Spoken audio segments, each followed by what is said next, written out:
Un eco es simplemente tu voz. Chocando contra un obstáculo. Y el sonido rebota de regreso a ti. Si estás aquí, es porque necesitas escuchar. Desde afuera hacia adentro. para entenderte a ti mismo. Yo soy Adi. Yo soy Debs. En Ecos de la Conciencia vamos a estar funando nuestros patrones y traumas. y hablando de nuestras anécdotas y herramientas Que usamos en nuestra vida. para sentirnos en paz. Viviendo la vida loca. Te invitamos a que vengas a desenmascarar Todos esos acontecimientos que no puedes soltar. Y por fin, Puedas descansar del peso De tus pensamientos. Hola a todos en este magnífico día, noche, a cualquier hora que nos estén viendo. Bueno, este episodio vamos a empezar a hablar de nuestro, ya yo iba a decir concurso, nuestro recorrido vamos a empezar por partes, por Egipto. Ahora voy a pasar la batuta a Adi. Hola. Para que nos venga y nos cuente qué tú encontraste especial de Egipto, qué aprendiste, qué te vino. Cuéntanos. ¿Cómo fue tu experiencia? ¡Ay, qué fuerte! Bueno, primero a mí me gustaría compartirles que, como ya lo han escuchado muchas veces, Debs y yo tenemos un camino de búsqueda de la espiritualidad y de sistemas que nos ayudan a atravesar nuestras situaciones difíciles ya durante varios años. Lo que más nos ha ayudado a través de todo este tiempo es el sistema del código holográfico, que es Isabel. Ya la hemos entrevistado varias veces y pues vamos a volverla a entrevistar a cómo vamos avanzando, pero quería mencionarlo porque cuando hablamos nosotras de venir a estos viajes que ya son irnos al otro lado del mundo con un grupo de gente maravillosa, estos viajes, como lo hemos hablado otra vez en episodios anteriores, no nada más es írtelas a vacacionar y a pasártelas bien chido y todo. O sea, obviamente también está su parte divertida, también bailamos, nos tomamos como poquitos drinks, nos la pasamos súper padre, pero ir a un viaje como esto es experimentar lo que viene siendo el código holográfico como vivencia, ya no tanto como se pudiera decir terapia, estar recordando tu pasado, lo que aprendiste, lo que viste, escuchaste, percibiste, sino como vivirlo en carne y hueso. Entonces para mí es como un tipo, se pudiera decir, como si fuera un examen en la escuela, pero no examen, sino como para darte cuenta más bien cómo está tu mente, dependiendo a lo que vas experimentando. Lo que nosotros vamos experimentando por fuera es lo que normalmente uno tiene en la mente. Entonces, entonces es como si fuese un repaso para cuando vuelvas a tu diario vivir, sea como que el diario vivir es el examen. Más, sí. Es como se pudiera decir, un darte cuenta de cómo está tu mente a comparación de viajes anteriores, ¿sabes? Y también todo lo que se aprende en estos viajes, cuando ya concientizas cómo está tu mente y regresas al día a día, puedes notar estas transformaciones como mucho más fácil, porque, por ejemplo, cuando una persona se mete al gimnasio, es la última que se nota cuando pierde de peso o gana de peso o se le marcan los músculos, porque como tú vives contigo todos los días, es más difícil que vayas midiendo ese progreso. Sí. Una gente que a lo mejor no te ve en un mes o que no has hablado con una persona en varios tiempo y tú estás en este camino de transformación y te vuelve a ver, te va a decir, no manches, ¿qué hiciste? ¿Qué te pasó? Porque la gente siempre se queda como que con esa imagen tuya de la última vez que te vieron, que convivieron, que te vieron y todo. Entonces cuando te ven dicen, ¡wow! ¡Qué transformación tan padre! Ok. Pero tú contigo mismo es más, como difícil que te des cuenta de tu avance y de tu proceso. Y lo que pasa cuando tú vas a los viajes, que vienen ahora sí que la mayoría de las personas saben algo del código holográfico o lo saben completamente. Unas personas tienen caminos espirituales de otras vivencias y de todo. Pero ahí es concientizar todo lo que estás viviendo porque es un reflejo de cómo está tu mente. Entonces, como lo estás viendo afuera, es más fácil que percibas esas transformaciones. Uno no se puede observar a su mente a sí mismo. O sea, sí puedes, pero es como más difícil. Sí. Y todo esto lo estoy Total, mencionando 100%. porque algo muy icónico. Nosotros llegamos un día y al día siguiente era cuando realmente empezaba el viaje. El primer día era como que pues para hacer el check-in en el hotel, que todos fueran llegando Acomodarse. de sus destinos, pasársela chill. Y ese día de relax nos fuimos a un bazar que se llama el Jalili, que es uno de los bazares más famosos de Egipto, y pues ahí vas a la mera mata de la vendimia. Ahí te venden de todo lo que te imagines y lo que no se lo inventan. Literal. Yo realmente nunca había experimentado un grupo de gente que estuviera más como enfocada en venderte las en cosas. su chamba. Sí, ellos a lo en que trabajar. iban. Porque haz de cuenta que tú llegabas y te vendían todo carísimo de París. O sea, te decían $20 por una cadena y tú, ay, no, gracias, qué bonita. No. Y luego te decían, bueno, te la dejo en 10. No, gracias, voy a seguir viendo. En 5. Está bien, sí, pero implora. Ajá, te dejo 3 por 5, te dejo 4 por 5, 5 por 5, 6 por 5, 7 por 5. Y así. Y así le iban subiendo y te iban agregando cosas hasta que les dijeras que sí. Y había mucha gente que hasta se enojaba así de que, ¿cómo no me la vas a comprar si te la estoy dejando bien barata? Esto, sí. Pero lo que, aparte de eso, la eficacia que ellos traían de la matemática, porque haz de cuenta que ellos tenían su dinero local. Y les decías, ay, pues no traigo dinero de aquí. Te aceptamos dólares. No, lo que pasa es que yo vengo de México y pues nomás traigo pesos mexicanos. Te aceptamos pesos mexicanos. O sea, si tú les hubieras ofrecido una chancla para comprarles una cadenita, capaz sí te la aceptan. O sea, ellos traducían de todas las monedas posibles, habidas y por haber. Lo que quería era vender. Entonces, cosa bárbara. Eso se puede decir, o sea, se puede decir, ay, qué padre, qué divertido. Pero llega un punto donde yo pues observé que las personas con las que íbamos en el grupo, algunas personas estaban comprando todo lo que se hallaba. Qué chistoso. Había otras personas que se esperaban el momento justo de la negociación para hacer un buen business.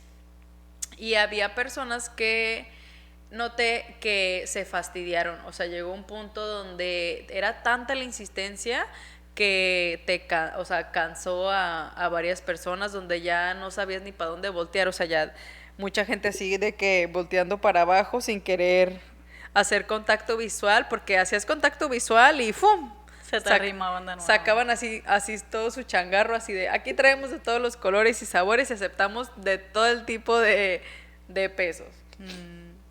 Entonces eso, conectándolo ya con la primera parte, pues ahí se puede observar mucho cómo es la mente, porque cuando nosotros podemos escuchar que una persona tiene 50,000, 60,000 pensamientos en todo un día, pero no logras, o al menos en mi experiencia es muy difícil como de visualizarlo, ¿sabes? Si a mí me dices, hay 50,000 pensamientos al día, como que observo el 50,000 y ya.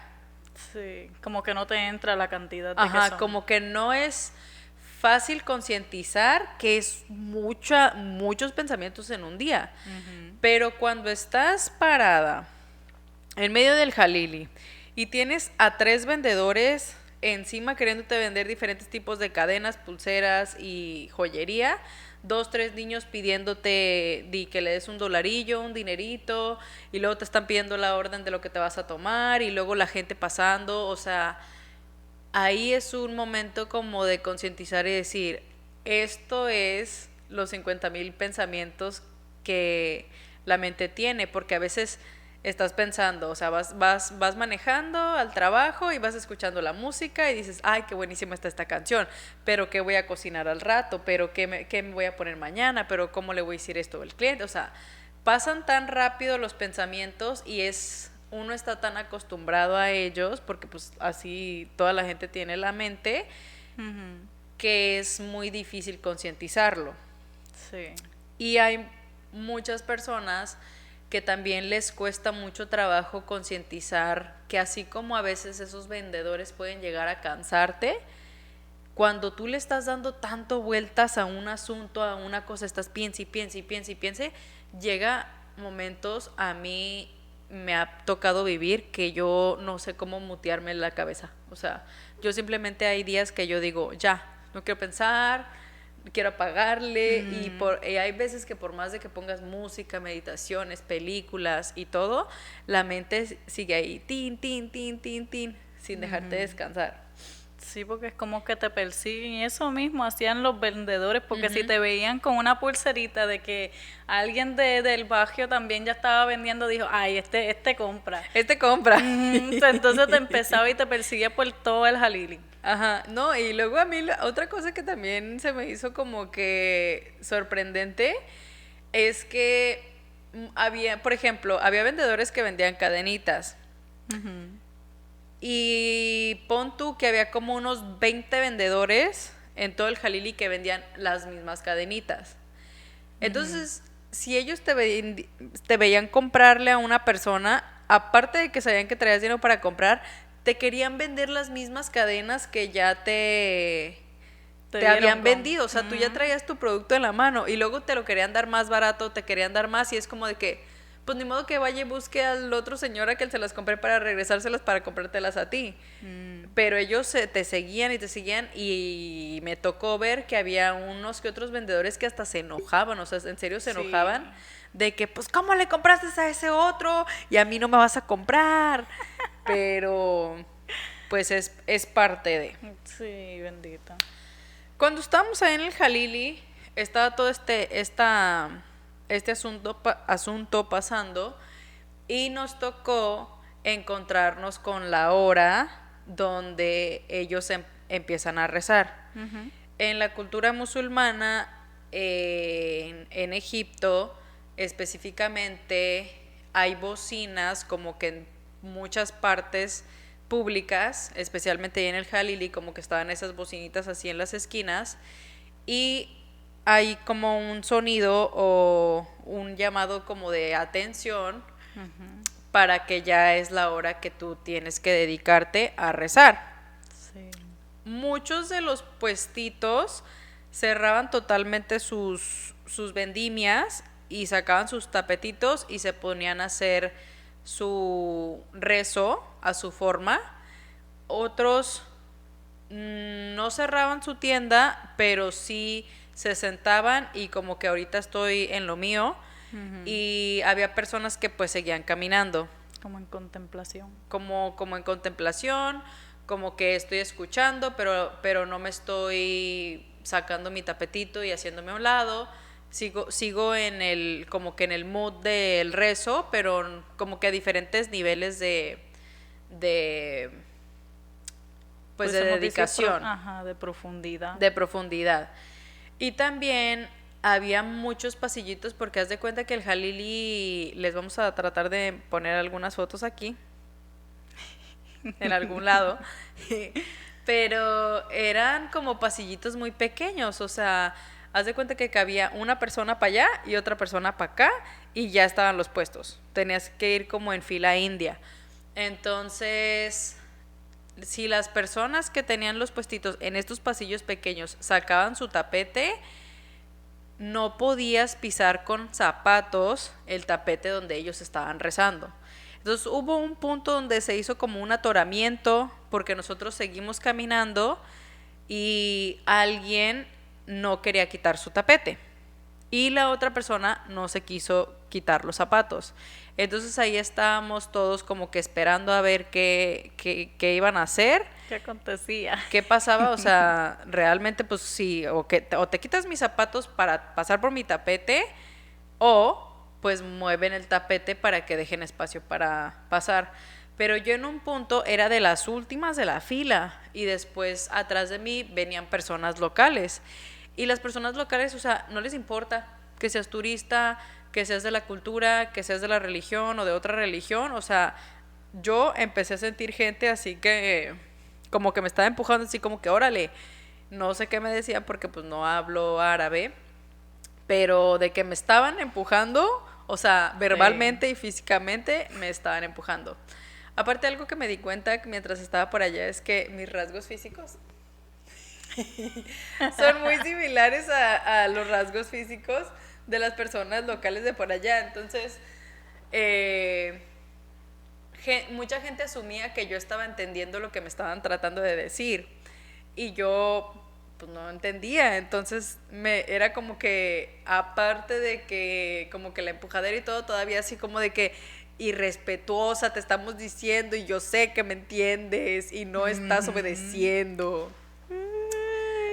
Dentro de eso mismo pues obviamente fue toda una experiencia eso de verlos rezar y ver los diferentes niveles de profundidad, porque es parte también del camino que hemos estado aprendiendo en el aspecto en el cual, como por ejemplo, algo muy grande que hemos venido a hablar en el podcast, nosotras con Isabel, y que lo conllevamos en terapia y que lo hablamos con muchas personas, es que cuestionar por qué nuestra cultura espiritual, ya sea por religión o por cualquier tipo de programa, ¿por qué es así?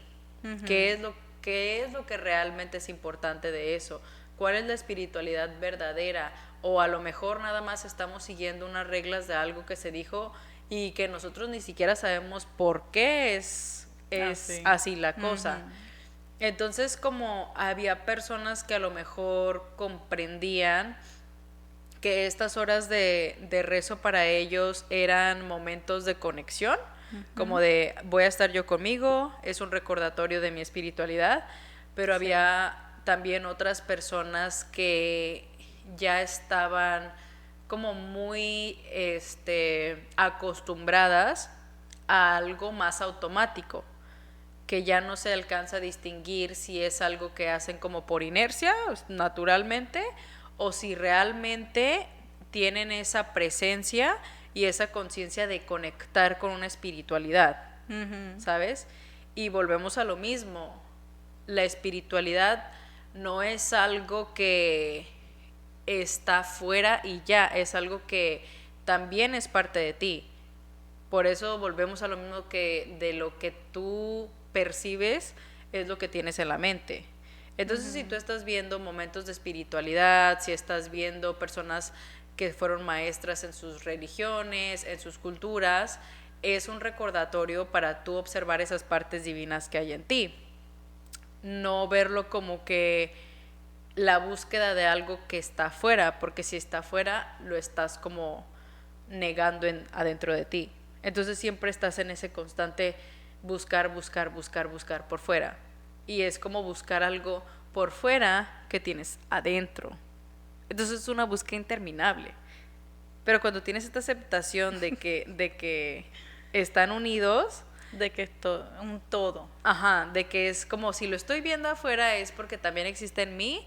Cuando haces ese clic, entonces las conexiones pueden llegar a ser más profundas. Se dijese que eso es como alquimia. Es que no sé por qué me vino la palabra a la mente y yo sé que hay una palabra para eso, pero no sé. En cuestión de la alquimia, cuando yo pienso en la palabra alquimia, lo que he leído, escuchado y con lo que me he encontrado es que alquimia es como la magia. Entonces es como como que he escuchado más en el sentido de cuando tienes tu energía femenina y tu energía masculina balanceadas, entonces ahí se puede hacer la alquimia, que sí, es obviamente eso, Sí. es el espíritu y es la carne. Ujú. Ajá, es el mundo material con el mundo espiritual. Espiritual es lo que hay aquí y el material es lo que se percibe. Entonces sí, obviamente la alquimia, la conexión. material. Qué Amé. padre, amé. Amé, O sea, total. icónico. Ay, qué guillao. Sí. Y pues por ahí, eso solamente fue el primer día, déjenme les digo. Uy, sí, todo pasó, ¿qué todo fue? pasó en un mismo lapso de como mediodía. Por eso decimos que los primeros días en Egipto se sintió como una semana entera. Uy, pero qué divino. Sí, sí, fue muy... siempre los primeros días de los otros viajes que hemos ido nos damos cuenta de muchas cosas. Creo que algo que yo percibí en este viaje fue como estás en tu cotidianidad de tu vida, cuando recién llegas, como que tienes un choque con venir y tener esta convivencia con la espiritualidad y la presencia, que siempre al principio se ve como más, como un recordatorio como más amplio, y a través de los días, a lo mejor porque vas enfocándote en encontrar esta conexión dentro de esa conexión de lo que vamos aprendiendo y viviendo con la divinidad que hay en ti, eso también trae una presencia más presente. Y como- conciencia. Y como esta presencia, cuando tú estás en presencia y realmente vas estando en el momento al momento, pues el tiempo ya no se siente. Ya puede ser que en un día se sintieron 20 cosas y al día siguiente se sintió como que no existió el día. O sea, como que pasó tan rápido que abrí y cerré los ojos y ya es otro día. El tiempo deja de sentirse como en el mismo ritmo y puede ser muy rápido o puede ser muy lento. Y es que yo siento que por eso, yo siento que esto lo hemos venido a aprender en el código holográfico y también de cosas que hemos venido a aprender en los viajes, de que la noción del tiempo no existe. Por eso es que algunos días vienen y se sienten más largos que otros días, o tú sientes que la semana pasó tan rápido.